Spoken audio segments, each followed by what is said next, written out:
Setelah peristiwa penyergapan itu telah berakhir, Kaisar Agnes pun mencoba mengingat karakter yang sekarang menjadi wadah jiwanya itu. Dan pada saat permulaan dari novel Chronicles of the Hero of Frosimar, karakter Zion Agnes adalah seorang pria yang mempunyai jantung lemah yang bahkan tidak bisa membunuh semut, serta tubuh lemahnya itu bahkan membuatnya kesulitan untuk berjalan. Dengan julukannya si pangeran dari Kekaisaran Agnes tanpa kekuatan apapun. Pada saat tiba waktunya untuk perebutan tahta, dia tidak bisa berbuat banyak dan kalah dalam perebutan tahta itu, sehingga dia pun harus mendekam di penjara.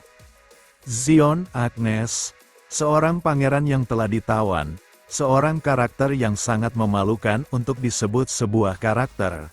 Dengan hanya beberapa baris dalam cerita novel tersebut, Zion Agnes seharusnya mati di dalam penyergapan di beberapa waktu yang lalu. Namun karena variabel yang tak diduga, dia bisa selamat karena Kaisar Agnes terlahir kembali dalam karakter tersebut dan menggunakan kekuatannya yang bernama Black Star Fall. Yang diketahui, kekuatan tersebut tercipta dan terbentuk karena mempengaruhi jiwa dari tubuh fisik penggunanya, dan jika bukan karena kekuatan tersebut, Kaisar Agnes berkata, kalau dia juga pasti akan mati seperti yang ada di dalam novel yang ia baca. Dengan semua inderanya sangat jelas ia rasakan. Kaisar Agnes berkata dalam hatinya kalau itu benar-benar bukanlah mimpi. Dan jika benar kalau dirinya berada di dalam novel Chronicles of the Hero of Frosimar.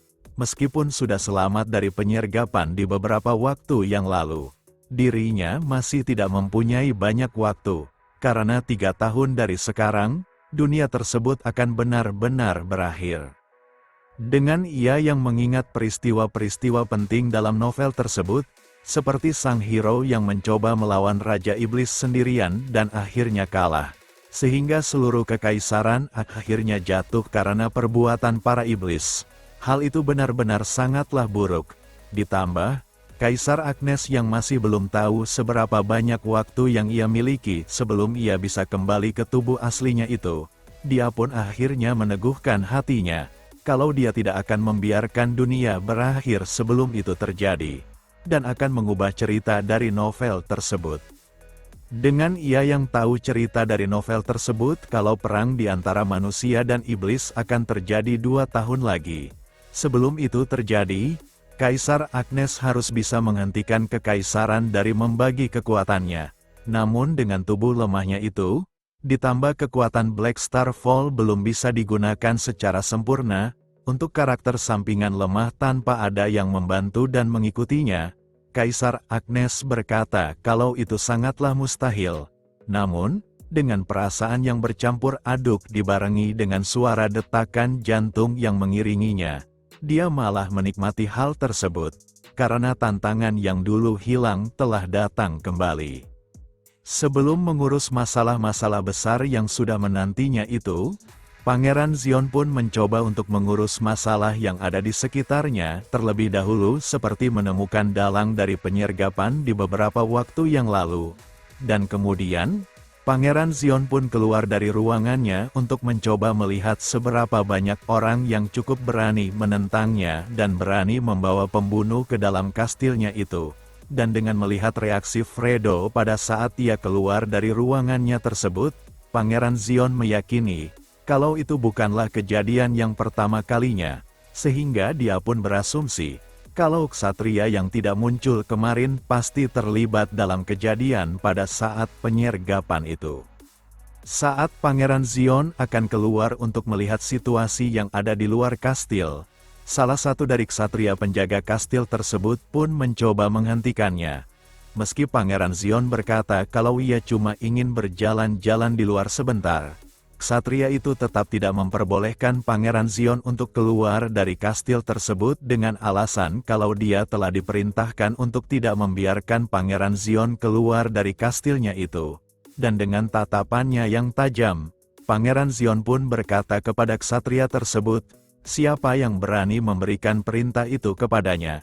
Dan dengan kelancangan ksatria itu karena tidak patuh kepada tuannya tersebut, Pangeran Zion tanpa ampun langsung membunuh ksatria tersebut, sembari berkata, kalau dia tidak pernah memberikan perintah seperti itu. Ksatria yang lain yang melihat rekannya dibunuh oleh Pangeran Zion pun merasa takut dan menyingkir dari jalannya itu, dan setelah membuka pintu dan melihat bulan yang berwarna merah, hal itu pun menandakan kalau dirinya benar-benar telah berada di dalam novel yang dulu ia baca. Dan tak berselang lama, pada saat ia sedang melihat ke arah luar, para ksatria pribadinya pun datang dan berkata kepada Pangeran Zion, kenapa tuannya tersebut dengan gampangnya membunuh ksatria pribadinya itu? Dan Pangeran Zion pun berkata, kalau dia mengeksekusi ksatria itu karena telah mengkhianati darah bangsawan. Kemudian, Pangeran Zion berkata kepada mereka, kalau dia yakin bahwa mereka pastilah sadar, dengan perbuatan yang bermalas-malasan sambil menjaga darah bangsawan, mengabaikan pembunuhan, serta membantu pembunuhan darah bangsawan, Pangeran Zion berkata, kalau atas nama dirinya Zion Agnes sang pangeran dari Kekaisaran Agnes, dengan lantang berkata kalau dia akan mengeksekusi semua ksatrianya itu. Sehingga, pemimpin dari ksatria itu yang mendengar perkataan Pangeran Zion pun mulai merasa panik. Karena Pangeran Zion sudah tahu kalau dia dan yang lainnya telah terlibat dalam peristiwa penyergapan tersebut. Karena sudah terbongkar kejahatannya itu oleh Pangeran Zion, pemimpin dari ksatria itu pun lalu memerintahkan pasukannya untuk mengeluarkan pedang dari sarungnya serta berkata, kalau mereka akan membunuh Pangeran Zion di tempat tersebut. Namun, hal itu malah membuat Pangeran Zion sangat bersemangat. Dan pada saat pemimpin dari pasukan ksatria itu mencoba melancarkan serangan kepada Pangeran Zion, dengan santainya, Pangeran Zion berkata kalau dia akan menambah satu kejahatan lagi kepada mereka.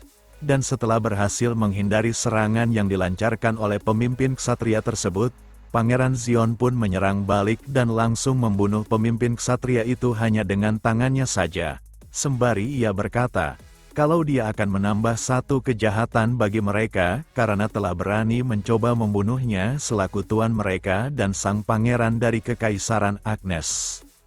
Para ksatria lain yang melihat pemimpinnya mati dengan sangat mudahnya, mereka pun merasa terkejut, tak terkecuali Fredo yang melihat kejadian itu, sehingga ia pun bertanya-tanya, apakah pria yang ada di depannya itu adalah pangeran yang ia kenal?